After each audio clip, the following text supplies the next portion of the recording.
I will have a draft preview coming up probably next Monday, and I'll get my 2 cents on what the Ticats would need to do to build a successful draft and let alone get the team running for a shot at the Grey Cup.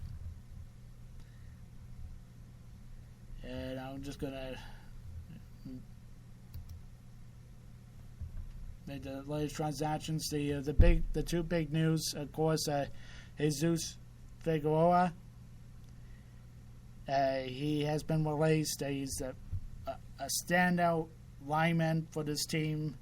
Injuries have brought him for playing to his full potential, but he was when healthy, was a very good offensive lineman. Wishing nothing but the best as he signed on with the Edmonton Eskimos earlier today. As official today, the following players have been released. The most notable of all the transactions is Eric Norwood, at one time a 2014 All-Star, a one-time All-Star in 2014, I should say, about a dozen sacks, 10-plus sacks in it, 12, 13 sacks in 2014. He had 7 sacks in 10 games, one for touchdown, fumble recovery for a touchdown in a game against Edmonton in Edmonton early last year. Eric Norwood has shown a lot of great things to the community. He showed a true positivity to all of his teammates that he played for, and hopefully he will get a job come mid to late season. In case if Hamilton wants to bring him back up, I think that will be the best situation possible for Norwood. Or he could stick around and go in the free agency and let alone try out for the CFL. So, the NFL, excuse me. So, best of luck to Eric Norwood on his future endeavors. The rest are Darius Thomas, linebacker, Donnell Brooks, defensive back, Mike Reese, defensive back, Cole Harwood, offensive lineman, Terrell Williams, offensive lineman, Michael Preston, Cass White, Grant Thurman, all wide receivers, Stephen Mara and Preston Higgins, the fullback for you. Stephen Mara, the defensive lineman. Those are the latest release players after minicamp to the Hamilton Ticats. Let's go to Cleveland now, as the Cleveland Browns concluded their draft over this past weekend. And here are the draft picks for the Cleveland Browns. Corey Coleman from Baylor go to 15th overall, traded down from 8th to 15th. And from what I've heard he is a very, very good player. He's a really good player, deep threat, and should be the immediate starter, let alone the top of the depth chart and receiver for this coming season. Second pick, Emmanuel Oakmont from Oklahoma State, defensive end, 6'4", 273. From Bucky Brooks from NFL.com, he says that he's explosive and great with his hands. And it should be, again, probably a rotation starter on the 3-4 next season. I think he will play on with Paul Kruger and Cooksey and one others. Colin Nissa, defensive end, walk on to Penn State, and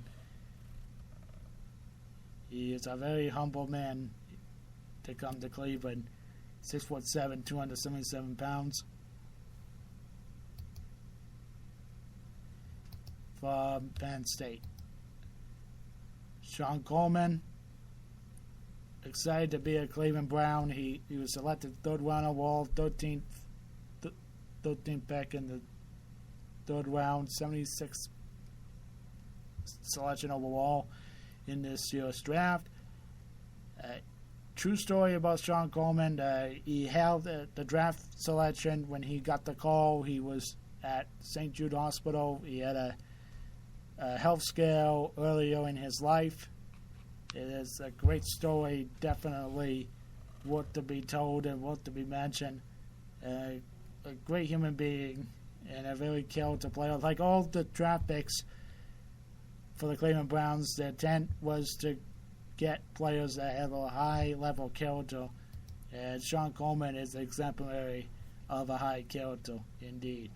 Cody Kessler, 6'1", 220 pounds, USC quarterback. He's a part of the factory, comes from a long factory of quarterbacks, and most notably, I think, back to my mind, is Carlson Palmer, back in the days before he went to Cincinnati. He is expected to compete for a starting job. According to Shashi Brown, the general manager and executive vice president of football operations, he has said to Cleveland Browns radio that the Cleveland Browns are going to have a quarterback competition of all the quarterbacks that are in the depth chart right now, let alone on the roster, to compete for the starting job. But I do think it's going to be Robert Griffin III, as the odds-on favorite to land the first overall, the first crack at the starting job come week 1. Joe Schubert, round 4, pick number 1 from Wisconsin, outside linebacker. Ricardo Louis from Auburn, 6'2", 215 wide receiver, round 4.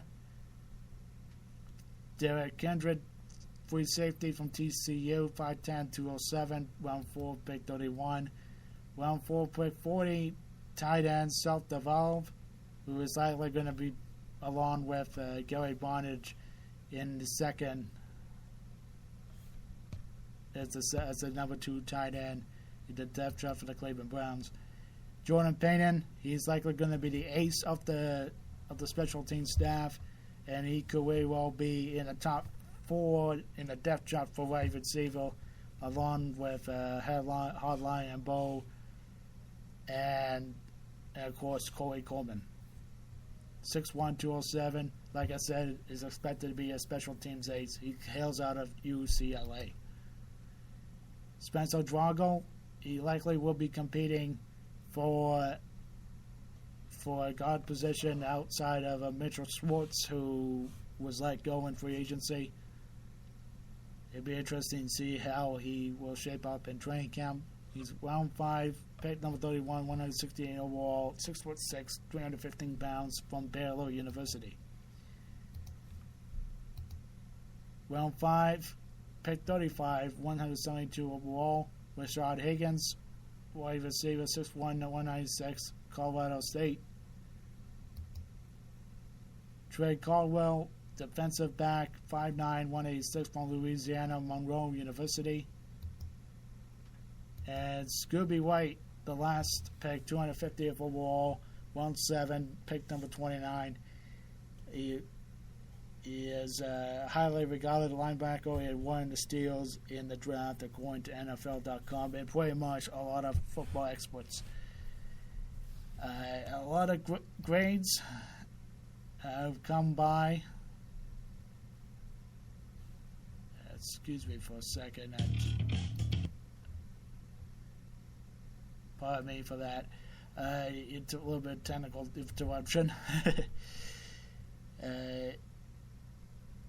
It does appear that there was a lot of football experts and analysts that held Cleveland Browns as one of the top teams that had the best results of the draft.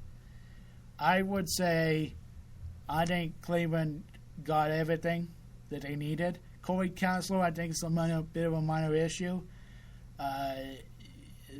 He is projected to become a backup quarterback, but only time will tell. overall, though, he addressed a lot of needs, if not all the needs. I would get this team right now a grade of A,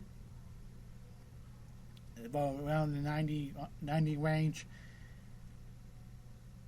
It should be interesting for the Browns rookies to come to minicamp, which is coming in the coming days, I believe, and then the training camp in mid to late July in Berea, Ohio. All of it is in Berea, Ohio, the training camp and the minicamp before that.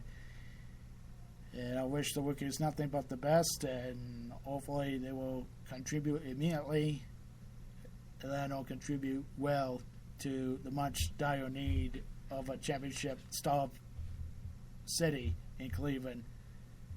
I don't think the Cavaliers are going to win the NBA championship with LeBron, even with or without LeBron. I think the Cleveland Browns have a really good chance to go to the Super Bowl in the next couple of years, 2 to 3 years. Wishful thinking, but I think if the stars are aligned and they have really productive seasons, 2 seasons, I think they will go to the playoffs and make the heck of a run at a Super Bowl. But not this year. I predicted 6-10 for this club.